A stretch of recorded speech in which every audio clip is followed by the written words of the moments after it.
അപകടത്തിൽപ്പെട്ട വിമാനത്തിന്റെ അവശിഷ്ടങ്ങൾ ക്രെയിൻ ഉപയോഗിച്ച് നീക്കി. ശരത്ലാൽ ചേരുന്നു അവിടെ നിന്നും. ശരത്ലാൽ, അപകടത്തിൽപ്പെട്ട വിമാനത്തിന്റെ അവശിഷ്ടങ്ങൾ പൂർണ്ണമായും അവിടുന്ന് നീക്കം ചെയ്ത് കഴിഞ്ഞിട്ടുണ്ടോ? അവിടുത്തെ തെരച്ചിൽ പൂർത്തിയായിട്ടുണ്ടോ?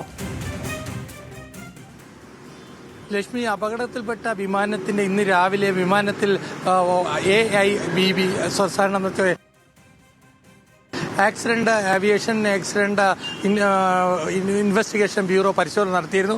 അതിനുശേഷമാണ് ഇപ്പോൾ ആ വാഹനത്തിൽ പിറകു വശത്തുള്ള ഭാഗങ്ങൾ ഇപ്പോൾ ഹോസ്റ്റലിന്റെ 3-ാം നിലയിൽ നിന്നും മാറ്റിയിരിക്കുന്നത്. അത് മാറ്റുന്ന ദൃശ്യങ്ങളൊക്കെ നമ്മൾ കണ്ടതാണ്. അപ്പോൾ സ്വാഭാവികമായിട്ടും വിമാനത്തിലുള്ള എല്ലാ സാങ്കേതിക പരിശോധനകളും പൂർത്തിയായതിന്റെ ശേഷമാണ് വിമാനത്തിന്റെ ഭാഗങ്ങൾ നിലത്തേക്ക് ഇറക്കുന്നത്. വലിയൊരു ക്രെയിൻ ഉപയോഗിച്ചാണ് പടം കെട്ടിയിട്ടാണ് ഈ വിമാനത്തിന്റെ പിൻഭാഗം. അതുമാത്രമാണ് ബാക്കിയുള്ള വിമാനത്തിന്റെ ഈ ദുരന്തത്തിൽ പെട്ട വിമാനത്തിന്റെ മൂക്കും അതേപോലെ തന്നെ പിൻഭാഗവുമാണ്. മുൻപിലത്തെ മൂക്കും ഭാഗവും പൈലറ്റിന്റെ ഉള്ള തൊട്ടുമുമ്പുള്ള ഭാഗവും പിൻഭാഗത്തെ കേബിനിലുള്ള അവസാന ഭാഗങ്ങളും മാത്രമാണ് യാതൊരു വിധത്തിലും ഇഫക്റ്റ് ചെയ്യാതെ അതേ രീതിയിൽ തന്നെ ലഭിച്ചിരിക്കുന്നത്. അതുകൊണ്ട് തന്നെ വളരെയധികം ആവശ്യമുള്ള ഭാഗങ്ങളാണിത്. ഇത് ഫോറൻസിക് പരിശോധനക്കടക്കം വിധേയമാക്കപ്പെടേണ്ടതുണ്ട്. അതുകൊണ്ട് തന്നെ അത് താഴെ ഇറക്കിയിട്ട് കൂടുതൽ പരിശോധന നടത്താനാണ് ഇപ്പോൾ വിദഗ്ധ സംഘം തീരുമാനിച്ചിരിക്കുന്നത് ലക്ഷ്മി. അതുകൊണ്ട് തന്നെ എന്നാൽ തിരച്ചിൽ പൂർണ്ണമായി താഴെയാണ് നടക്കുന്നത്. താഴെ ഹോസ്റ്റൽ നമ്പർ 4-ന്റെ അതാ വിമാനം ഇടിച്ചു കയറിയ ഹോസ്റ്റൽ നമ്പർ 4-ന്റെ കെട്ടിടാവശിഷ്ടങ്ങൾക്ക് അതിന് ചുറ്റുമാണ് ഇപ്പോൾ തെരച്ചിൽ നടക്കുന്നത്. ദേശീയ ദുരന്ത നിവാരണ അതോറിറ്റിയുടെ നേതൃത്വത്തിലുള്ള ഈ തെരച്ചിൽ ഇന്നും തുടരുന്നുണ്ട്.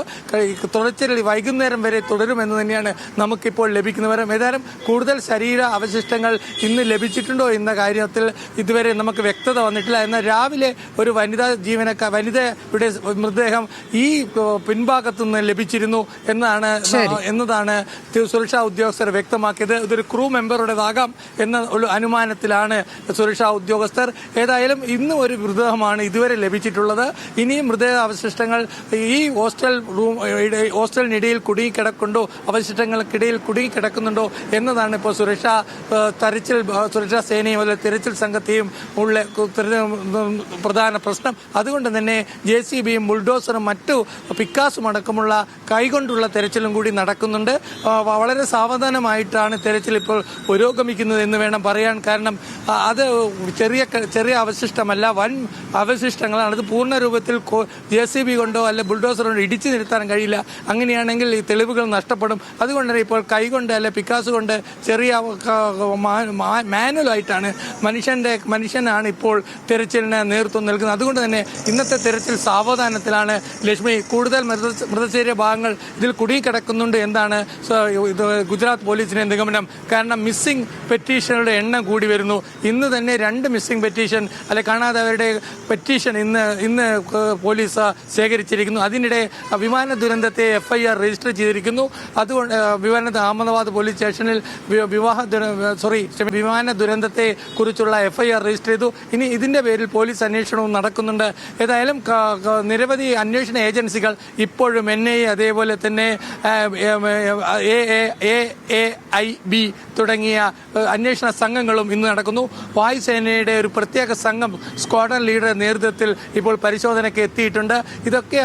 ഇതൊക്കെ നമ്മൾ പരിശോധിക്കുമ്പോൾ നമുക്ക് മനസ്സിലാകുന്നത് ഇന്ത്യ കണ്ട വലിയ ദുരന്തത്തെ വളരെ ശ്രദ്ധാപൂർവമാണ് അന്വേഷണ സംഘം കൈകാര്യം ചെയ്യുന്നത് എന്നാണ്. ഇപ്പോൾ 3 ദിവസം കഴിഞ്ഞു ഈ ദുരന്തം നടന്നിട്ട് ലക്ഷ്മി. അതുകൊണ്ട് തന്നെ സുരക്ഷാ സൈനികരും അതുപോലെ തന്നെ അന്വേഷണ ഉദ്യോഗസ്ഥരും വിവിധ ഏജൻസികളും സൂക്ഷ്മമായ പരിശോധനയാണ് നടത്തുന്നത്. ദുരന്തഭൂമിയിൽ നിന്നും ശരത്ലാലാണ് ഇപ്പോൾ വിവരങ്ങൾ പങ്കുവച്ചത്.